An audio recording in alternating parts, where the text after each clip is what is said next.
Once upon a time, there was a little engine called Edward.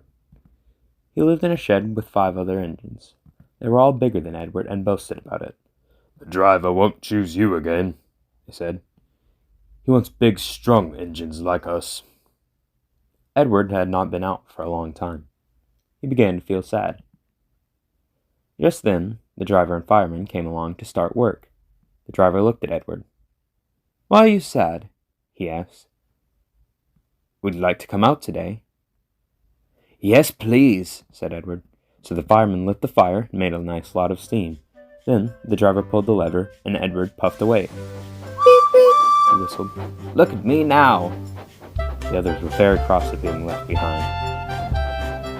Away went Edward to get some coaches. "Be careful, Edward," said the coaches. "Don't bump and bang us like the other engines do." So Edward came up to the coaches very, very gently, and the shunter fastened the coupling. "Thank you, Edward," said the coaches. "That was kind. We're glad you are taking us today."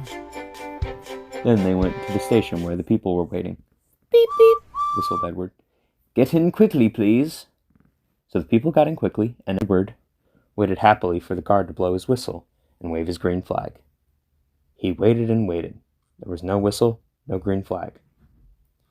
"Beep, beep, beep, beep." "Where is that guard?" Edward was getting anxious. The driver and fireman asked the station master, "Have you seen the guard?" "No," he said. They asked the porter, "Have you seen the guard?" "Yes, last night," said the porter. Edward began to get cross. "Are we ever going to start?" he said. Just then, a little boy shouted, "Here he comes!" And there the guard was, running down the hill with his flags in one hand and a sandwich in the other. He ran onto the platform, blew his whistle, and jumped into his van. Edward puffed off. He did have a happy day. All the children ran to wave as he went past, and he met old friends at all the stations. He worked so hard that the driver promised to take him out again the next day. "I'm going out again tomorrow," he told the other engines that night in the shed. "What do you think of that?" But he didn't hear what they thought, for he was so tired and happy that he fell asleep at once.